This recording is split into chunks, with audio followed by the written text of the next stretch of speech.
ცოტა ხნის წინ გავიგეთ ჩვენ ეს ინფორმაცია და ამ ინფორმაციის შეფასებას გთხოვთ ესტონეთმა კიდევ 19 მაღალჩინოსანი დაასანქცირა. როგორ ფიქრობთ, რამ შეიძლება შეცვალოს ქართული ოცნების გზაზე?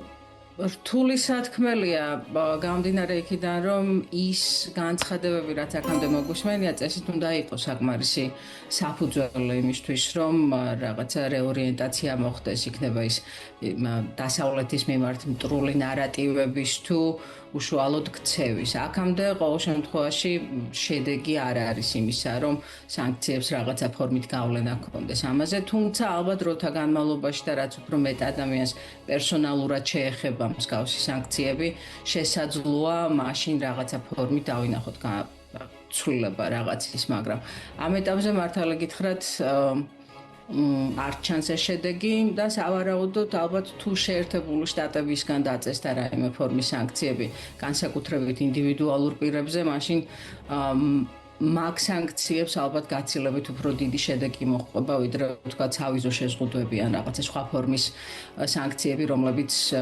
ევროპის ცალკეულმა ქვეყნებმა დააწესეს. რა ეტაპზეა მეგობარი აქტი დღეს საქართველოსთვის, რა შეგვიძლია? მეგობარი აქტი, როგორც იცის მაყურებელმა, აქტმა გაიარა უკვე წარმომადგენელთა პალატა, შეერთებული შტატების პარლამენტი, ასე ვთქვათ, კონგრესი შედგება ორი პალატისგან, კანონპროექტების ტექსტები უნდა დაამტკიცოს ორივე პალატის შემადგენლობამ, სრულმა შემადგენლობამ და ერთმა ნაწილმა თუ ერთმა განშტოებამ კონგრესის ამ წარმომადგენელთა პალატამ ეს უკვე დაამტკიცა. ახლა სენატში არის განხილვები დამთავრდა კანონპროექტთან დაკავშირებით, ახლა არის იმ ეტაპზე, რომ ჩანიშნულია განრიგში არის ჩადებული უკვე კანონპროექტი, თუმცა ჯერ არ ვიცით თარიღი, როდის იქნება მისი დამტკიცება. ასევე არის თქვათ ცნობები იმაზე, რომ შესაძლოა როგორც ცალკე მდგომი კანონპროექტი არ გავიდეს და ის რაღაცა უფრო დიდის ნაწილი გახდეს, რომელიც განიხილება სენატის მიერ, ასე რომ ჯერ ამ ეტაპზე ვიცით ეს, რომ კანონპროექტის ტექსტი შეთანხმებულია ორივე პალატას შორის და ველოდებით თარიღის ჩანიშვნას ან რა მექანიზმით გავა იმის გაგებას სენატის მხრიდან. და აქ აქცენტი კეთდება იმაზე, რომ საქართველოს, რომელიც ერთ დროს, ესე ვთქვათ, საქმეშიც სწრაფოდა ევროატლანტიკური ინტეგრაციისკენ, ახლა შესაძლოა განიხილებოდეს როგორც ჩინეთის, ირანის და ვთქვათ ამერიკის როგორც სტრატეგიული პარტნიორის, ან ერთდროს სტრატეგიული პარტნიორის მოწინააღმდეგე, ხომ, პირიქით. როგორ ჩანს საქართველოს ამერიკა? გააჩნია ვის ვკითხავთ ამას, საბოლოო ჯამში ის, რომ საქართველოს და ამერიკა როგორც სტრატეგიული პარტნიორები დაშორდნენ ერთმანეთს და უბრალოდ საქართველოს დაშორდა ამერიკას და ის ახლო ურთიერთობა აღარ არის. ამას ყველა ამბობს, ეს ძალიან ცხადია და მოგეხსენებათ ბაიდენის ადმინისტრაციის ბოლოსკენ სტრატეგიული პარტნიორობა შეჩერდა საქართველოსა და ამერიკას შორის. ტრამპის ადმინისტრაციას ეს პარტნიორობა არ აღუდგენია. აქამდე ვიცით ის, რომ ყველაზე მაღალი დონის ფიგურებისგან, როგორც არის მაგალითად მარკო რუბიო ან სხვა რამდენიმე წარმომადგენელი, ვიცით ის, რომ ასევე კონგრესის მხარეს, რომ შეერთებული შტატები ჯერ ისევ იმუშავებს საქართველოს მიმართ პოლიტიკას. რა ფორმას მიიღებს, უნდა დაველოდოთ და ვნახოთ, მაგრამ ის, რომ გავრცელებულია ქართული ოცნების მხრიდან ანტიამერიკული ნარატივები, ის რომ ანტიდასავლური ნარატივებია გავრცელებული, თქვათ, საქართველოს მოიაზრება როგორც ქვეყანა, რომელიც დაუახლოვდა ირანს და ჩინეთს აძლევს საშუალებას, რომ ჩინეთმა წინააღმდეგობა, სტრატეგიული წინააღმდეგობა გაუწიოს დასავლეთს და განსაკუთრებით შეერთებულ შტატებს. მით უმეტეს, როცა საქმე ეხება, თქვათ, ინფრასტრუქტურას ან ჩინეთის გზისა და სარტყელის პროექტის დაწინაურებას კავკასიაში. ამას რა თქმა უნდა ყურადღებას აქცევენ შეერთებულ შტატებში და ეს არის განხილვის ნაწილი იმ მხრივ, რომ სად არის, სად იკვეთება შეერთებული შტატების ინტერესები საქართველოში და როგორ შეიძლება ამ ინტერესების დაწინაურება. რაც მეორე მხრივ მას ნიშნავს, რომ ჩინეთის, რუსეთის, ირანის და ასე შემდეგ ამერიკის მოწინააღმდეგე და კონკურენტი ქვეყნების ინტერესები უნდა შემცირდეს ამ ქვეყანაში. ასე რომ დავალოდოთ, უნდა ვნახოთ კონკრეტულად რას შეიმუშავებს ადმინისტრაციას, თუმცა ვიცით ის, რომ პოლიტიკა მუშავდება ამ ეტაპზე. ალბათ უსმინეთ ხომ რობინ დანიგანის ბოლო ინტერვიუს, სადაც ჩემთვის პირადად მთელ ამ ამბავში ყველაზე ყურში მოსახვედრი იყო, როდესაც მან ასეთი რამ თქვა, რომ პრეზიდენტ ტრამპისთვის გამოგზავნილი არასაჯარო წერილი იმდენად შეურაცხმყოფელი იყო, რომ ჩვენ დაგვაგვიანდა დიახ, იმიტომ რომ ფიქრობდით, საერთოდ რა პასუხი შეიძლება დააბრუნო ასეთი ტიპის წერილზე, ხო? ძალიან საგულისხმო იყო ის, რომ ელჩი გამოვიდა და თქვა, რომ წერილი, რომელიც გაეგზავნა ტრამპის ადმინისტრაციას, ან უშუალოდ პრეზიდენტ ტრამპს, მუქარი შემცველი იყო. უბრალოდ უცნაურია ის, რომ ქვეყანა, რომელიც შეერთებული შტატების გვერდი იბრძოდა, როგორც ერაყში, ასევე ავღანეთში იყო სტრატეგიული პარტნიორი, ერთ-ერთი ყველაზე დიდი მხარდამჭერია ვთქვათ, ოკუპირებული ტერიტორიების არაღიარების პოლიტიკის საერთაშორისო ფორუმებზე განცხადება არ გაუკეთებია ოფიციალური სახელმწიფო დეპარტამენტს, სადაც არ ამბობს, რომ მხარს უჭერს საქართველოს დამოუკიდებლობას, ტერიტორიულ მთლიანობას და სუვერენიტეტს. ასეთი ქვეყნის მხრიდან, იმას თუ არ გავითვალისწინებთ კიდე, რომ ქვეყანას ყველაზე გავლენიანი, ყველაზე ძლიერი ეკონომიკის, ყველაზე ძლიერი ჯარის, ყველაზე ძლიერი ქვეყნის ადმინისტრაციის მიმართ მუქარის გაჟღერება საქართველოს მხრიდან. რამდენად დიპლომატიური ნაბიჯია, თვითონ მაყურებელმა განსაზღვროს ეს.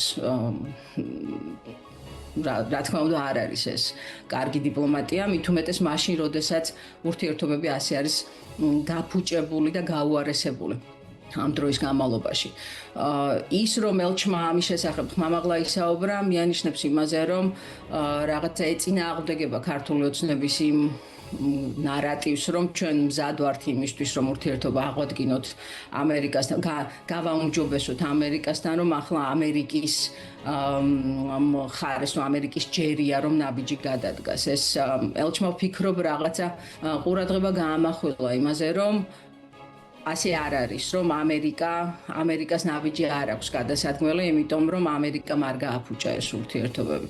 და ძალიან მარტივი, რასაც ითხოვს შეერთებული შტატები, არის ის, რომ უბრალოდ ქართულმა ოცნებამ შეწყვიტოს ანტიამერიკული ნარატივების გავრცელება ქვეყანაში. ცოტა მეტს ითხოვს ევროკავშირი უფროს საქართველოსგან, ხომ აი ბოლო წერილშიც თქვათ კაია კალასის და საბოლოო ევროკომისიის წერილშიც ან კონკრეტული პირობები არის ჩამოთვლილი, კონკრეტული ვადა არის დათქმული, ეს არის 31 აგვისტო, რა დროისთვისაც, ესე ვთქვათ, ეს პირობები უნდა შესრულდეს, თუ საქართველოს უნდა რომ შეინარჩუნოს ვიზა ლიბერალიზაციის რეჟიმი იმ ფორმით, რა ფორმითაც ჩვენ საქართველოს მოქალაქეები უკვე შევეჩვიეთ, ესე ვთქვათ, ვიზოთ ევროკავშირის ქვეყნებში მოგზაურობას, ხომ და სხვადასხვა საჭიროებისთვის, ასე ვთქვათ, მარტივად გადაადგილებას ევროკავშირის მასშტაბით. რეალისტური შანს ამ გადმოსახედიდან, რომ ეს ნამდვილად რეალისტური დამკვლის მახვილია, რომელიც კიდია ახლა საქართველოს თავს. რა თქმა უნდა, როდესაც განცხადება ასეთი დონიდან მოდის, ეს განცხადებები არ კეთდება ტყუილა, არ კეთდება ფუჭად. მით უმეტეს, როცა მათ აქვთ გამაფრთხილებელი ხასიათი, რეალისტური რა თქმა უნდა არის ეს და ამაზე საუბარი ახლა არ დაიწყო ამ ბოლო განცხადებით, რომელზეც თქვენ მიუთითებთ. ამაზე საუბარი არის უკვე საკმაოდ ბევრი თვის განმავლობაში. რა თქმა უნდა უკიდურესად უფრო მკაფიო იყო იმ თვალსაზრისით, რომ თქვათ სანქციების ნაწილში ბევრად მკაფიოდი იყო, ესე ვთქვათ, ახსნილი ის თუ რას გულისხმობს სინამდვილეში ევროკომისია და ევროკავშირი, როდესაც ამბობს, რომ ყველაფერი დევს განხილვის მაგიდაზე, რომ ეს რეალურად მართლა ყველაფერია. ინეიბლერების, ეგრეთ წოდებული ინეიბლერების დასანქცირებიდან დაწყებული, სექტორული სანქციების დაწესებით გაგრძელებული და SWIFT-ის როგორც ესე ვთქვათ სასანქციო ინსტრუმენტის გამოყენება. ეხეთ მაგას ვამბობ, რომ რეალისტურია ნამდვილად და ამისი ესე აღქმა რომ ეს მორიგი განცხადებაა კიდევ და მაინც არაფერი არ მოყვება მე ასე არ მესმის ეს განცხადება ვფიქრობ რომ იყო ერთ-ერთი ყველაზე მკაცრი და იყო უშუალოდ მართლა ვადის დამწესებელი ეს იმისთვის რომ რაღაცნაირად შეტრიალდეს ან მოტრიალდეს ქართული ოცნება იმისკენ რომ ევროკავშირთან უკეთესი ურთიერთობა ჰქონდეს ევროკავშირის ცალკეულ წევრებთან რაღაცა ეს დემოკრატიული პარტნიორობა აღდგეს.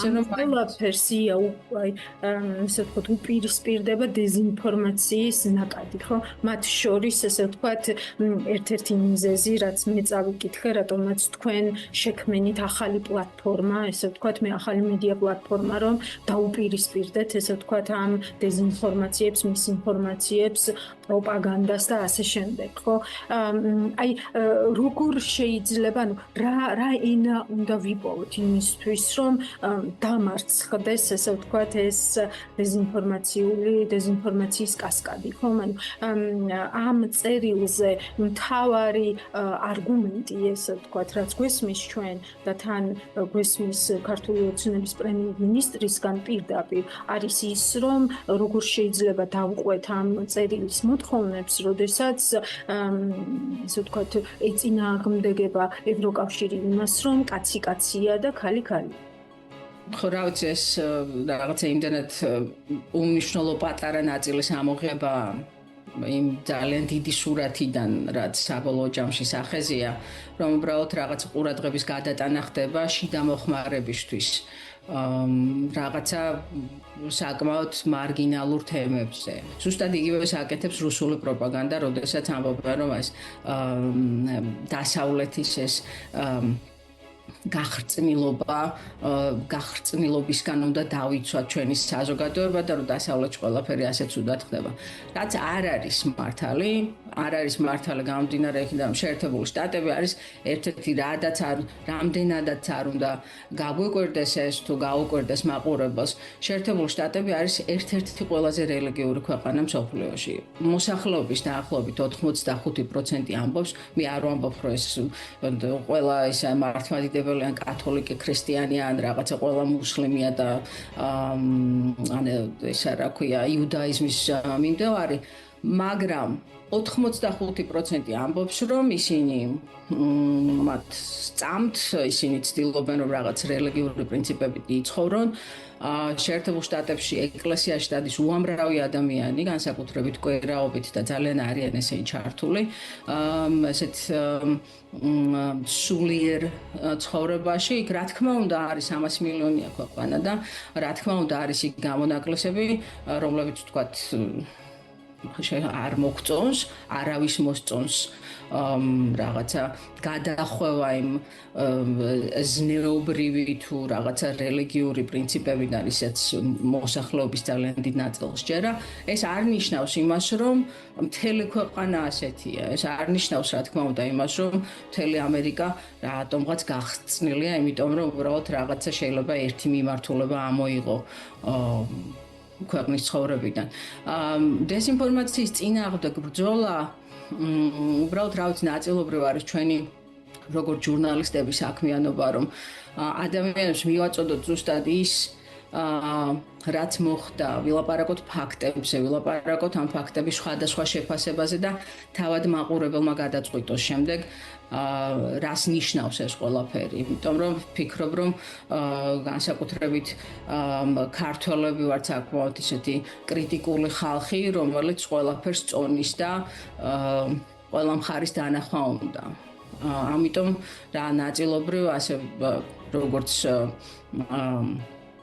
ჟურნალისტების, მედია საშუალებების, ასევე რა თქმა უნდა სხვადასხვა რაღაცა გავლენების მქონე ინსტიტუციები იქნება ეს თუ რა ვიცი, მიმდინარეობები, ყველამ უნდა ვისაუბროთ იმაზე სინამდვილეში რა ხდება და არა იმაზე თუ როგორ ვხედავთ ჩვენი გადმოსახედიდან რაღაცას. ვფიქრობ, რომ ეს არის დეზინფორმაციის დამარცხება, მე ესეთი კონცეფცია ვერ წარმომიდგენია, როგორ შეიძლება ის დამარცხდეს, იმიტომ რომ დეზინფორმაციას აწარმოებს ვიღაცა რაღაცა კონკრეტული მიზნით. დღეს შეიძლება ეს არჩევნები იყოს, ხვალ შეიძლება რაღაცა უმცირესობებთან დაკავშირებული თემები იყოს, ეს უწყვეტად ეს რაც პოლიტიკა შეიქმნა თუ პოლიტიკური ურთიერთობები დაიწყო კაცობრიობა, მას შემდეგ არსებობს დეზინფორმაცია, მის დამარცხება მე ძალიან რთულად მიმაჩნია, თუმცა ადამიანებისთვის საპირწონედ იმ ინფორმაციის მიწოდება რომ სინამდვილეში ეს ხდება და ვიღაცა უბრალოდ სხვანაირად გიფუთავს ამ ინფორმაციას, რომ რაღაცა სხვა დაგაჯეროს, აი ეს არის მგონი გადამწყვეტი იმ კი, კრიტიკული აზროვნების განვითარება ჩემთვისაც ყველაზე მეტად ახლოს არის დეზინფორმაციის და დამარცხებასთან, როგორც მე ვხედავ ამას, დეზინფორმაცია იარსებებს ცხადია, მაგრამ მისი გავლენა შეიძლება იყოს ბევრად შესუსტებული კრიტიკული აზროვნების პირობებში. ძალიან დიდი მადლობა ძალიან საინტერესო საუბრისთვის. სულ ბოლო კითხვა, თქვენ შესაძლებლობა გაქვთ, რომ ძალიან მაღალი დონის ექსპერტებს ესაუბროთ, ესე ვთქვათ, მათ ვინც ჩართული არის, ესე ვთქვათ, არა მხოლოდ კონკრეტულად საქართველოსთან მიმართებით, არამედ ზოგადად გეოპოლიტიკურად, რეგიონალურად, აი ამ საკითხებში. დღეს რა ქმნის აი ამ გეოპოლიტიკურ დღის წესრიგს? ერთი ვიტყოდი იმას, რომ ახლა ვართ ეტაპზე, როდესაც სამყარო სხვა ეტაპზე გადადის. მაშინ რომ ყოველ შემთხვევაში მიმდინარე ტრამპის ადმინისტრაციის პირობებში არის შიში იმისა, რომ შეერთებული შტატები უფრო მეტად იზოლაციონისტური ქვეყანა გახდეს, რაც შემდეგ გამოიწვევს იმას, რომ სხვა ძალები ეცდებიან, რომ ესეთი მისი როლი დაიკავონ გლობალური მასშტაბით. ანუ ეს ხდება რაღაცა ფორმით გადალაგება, ჯერჯერობით ბოლომდე არ არის გამოკვეთილი ვინ იქნება ეს, თქვათ, რუსეთს ექნება თუ არა ამაში რაიმე წამყვანი ძალა, სად არის ინდოეთი, სად არის, რა ვიცი, ბრაზილია, რა თქმა უნდა ჩინეთი. ეს ყველაფერი ჯერჯერობით ისევ ყალიბდება. საქართველო ფიქრობ, რომ ჯერ ისევ იმის ნაცვლად, რომ თქვათ, არჩეული ჰქონდეს ქვეყანას კონკრეტული მიმართულება ან მოკავშირეები ან ალიანსები, ამის ნაცვლად ფიქრობ საქართველო რაღაცნაირად ცდილობს, რომ გაეთიშოს უფრო ქართულ ხალხთან უფრო ახლოს მყოფ ძალებს, დასავლეთს, ევროპას, შეერთებულ შტატებს და დაუკავშირდეს ისეთ ძალებს, როგორიც არის რუსეთი, ირანი, ჩინეთი და ეს გააკეთოს ისე, რომ თითქოს რაღაცა საქართველოს შეძლებს ლავირებას აი ამ ცვალებად გარემოში, აი ამ ძალიან გავლენიან მოთამაშეების თამაშში. ამ ეტაპზე ვართ ახლა, რეგიონში კიდევ სხვა ძალიან მნიშვნელოვანი საკითხები პროცესები მიდის, რა თქმა უნდა, რაც ასევე ჩამოყალიბების ეტაპზეა, თუმცა ის რაც ამ ეტაპზე ვიცით, არის ის, რომ რუსეთი სამხრეთ კავკასიაში, ყოველ შემთხვევაში აზერბაიჯანში და სომხეთში გავლენას კარგავს. თუ არ კარგავს, ყოველ შემთხვევაში მაქსიმალურად უმცირდება ეს გავლენა. უნდა დავალოდოთ და ვნახოთ როგორ განვითარდება და მე რაღაც მოლოდინი მაქვს, რომ მომდენო რამდენიმე თვის განმავლობაში გვექნება არა მხოლოდ სამშვიდობო შეთანხმება ხელმოწერილი სომხეთსა და აზერბაიჯანს შორის, რაც რეგიონისთვის უდიდესი და უმნიშვნელოვანესი მოვლენა იქნება, მაგრამ არამედ ასევე გვექნება, თქვა, სომხეთსა და თურქეთს შორის ურთიერთობების გაუმჯობესება, დალაგება, რაღაცა პერსპექტივების გამოკვეთა, რაც საბოლოო ჯამში, როგორც აზერბაიჯანისთვის, ასევე სომხეთისთვის, როგორც ეკონომიკურად, ასევე პოლიტიკურად ძალიან დიდი მოვლენა და ფაქტორი იქნება, თუმცა საქართველო ამ ჭრილში სად ჩანს, ყოველ შემთხვევაში ამ გადმოსახედიდან მე ვერ ხედავ, არ ვიცი, არ მინახავს სად პოზიციონირებს ამ ყველაფერს საქართველოს.